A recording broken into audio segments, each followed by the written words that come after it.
नमस्कार, welcome to my channel. मैं हूं मनीषा। दोस्तों, आज की वीडियो में हम जानेंगे नवरात्रि के 7वें दिन माँ दुर्गा के 7वें स्वरूप की पूजा हमें कैसे करनी चाहिए।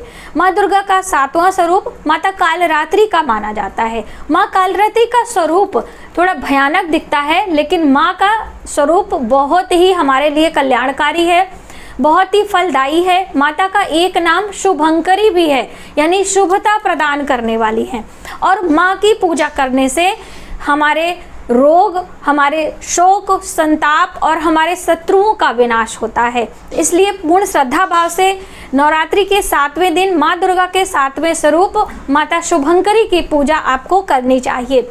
माँ काली और माता कालरात्रि दो अलग अलग देवियां हैं। 10 जो महाविद्या होती है उसमें से माँ काली की पूजा की जाती है, और माँ जो ये कालरात्रि है ये नौ दुर्गा का एक स्वरूप मानी जाती हैं। तो ये दोनों अलग अलग माताएं हैं, तो आप इसे समझ लीजिए। माता को अगर हम बात करें तो उनके नीले रंग बहुत ही प्रिय हैं, तो आप नीले रंग के पुष्प चढ़ा दें, या फिर अपनी मनोकामना पूर्ति के लिए लाल गुड़हल के पुष्पों की माला आप उनको भेंट कर सकते हैं अपनी किसी भी मनोकामना पूर्ति के लिए। भोग की हम बात करें तो माता को मखाने का भोग और गुड़ का भोग बहुत ही प्रिय है, तो आप माता को मखाने और गुड़ दोनों का भोग लगा सकते हैं। गुड़ का प्रयोग कुछ विशेष तरीके से यदि आप करेंगे तो आपके जो रोग हैं, जो आपके कार्यों में बाधा आ रही है, जो आपके जो है शत्रु आपको परेशान कर रहे हैं, उससे आपको निजात मिलेगी। करना क्या है, माता कालरात्रि की पूजा आपको रात्रि के समय करनी है। देखिए, जो भी नवरात्रि की पूजा है ज़्यादातर आपको रात्रि के समय ही करनी है। जिसकी पूजा संध्या के समय करनी है, मैं आपको अलग अलग वीडियो में जानकारी देती रहती हूँ। तो आपको स्नान ध्यान कर लें, साफ शुद्ध वस्त्र पहन लें, और जैसे कि माँ का प्रिय रंग, तो माँ को हम भेंट करेंगे। आप चाहें तो उस रंग के वस्त्र पहन सकते हैं, वरना आप खिले लाल, पीले, गुलाबी किसी भी कलर के वस्त्र पहनकर माता की पूजा करें। उन्हें स्नान कराएं, उनको ऊपर अक्षत पुष्प चढ़ाएं, माँ को हल्दी कुमकुम का तिलक करें और माता को पुष्पों की माला अर्पित करें। गुड़हल के पुष्प की, नीले अपराजिता के पुष्प होते हैं, उन्हें आप भेंट कर सकते हैं। माँ के प्रिय भोग जो गुड़ है उसे आपको लगाना चाहिए, और फिर माता की प्रार्थना करनी चाहिए। आप जो है माता के मंत्रों का जप भी कर सकते हैं। माता का बहुत ही अच्छा मंत्र है, जैसे कि ओम कालरात्रि देव्यै नमः। इस तरह से मंत्रों का आप जप कर सकते हैं। आप हवन भी कर सकते हैं। माता को बताशे का भोग बहुत प्रिय है, तो आपको 2 लौंग और 1 बतासे के साथ में माँ के चरणों में रखना है। तो आप बतासे, गुड़, मखाने सभी चीज़ रख सकते हैं, या फिर कोई एक चीज़ भी रख सकते हैं, आपकी श्रद्धा और सामर्थ्य के ऊपर है। इस तरह से करके आप माता को प्रणाम कर लें, और माता की जो कथा है उसे आपको ज़रूर सुननी चाहिए। तो कथा इस प्रकार से है, हम आपको सुना देते हैं। माता दुर्गा की 7वीं शक्ति माँ कालरात्रि के नाम से जानी जाती हैं। इनके रंग घने अंधकार की तरह एकदम काला है। इनके बाल बिखरे हुए हैं। गले में विद्युत के समान चमकने वाली माला है। माता के 3 नेत्र हैं। नेत्र ब्रह्मांड से गोल हैं। इनमें विद्युत के समान चमकीली किरणें हमेशा निकलती रहती हैं। इनकी नासिका यानी कि श्वास जो है अग्नि के भयंकर ज्वाला के समान निकलती हैं।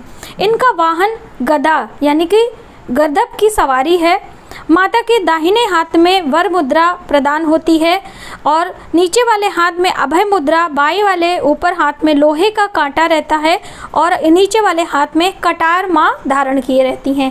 माता कालरात्रि का स्वरूप देखने में अत्यंत भयानक है, लेकिन ये सदियों शुभ फल देती हैं, भक्तों का कल्याण करती हैं। इसीलिए इनका एक नाम शुभंकरी देवी भी है।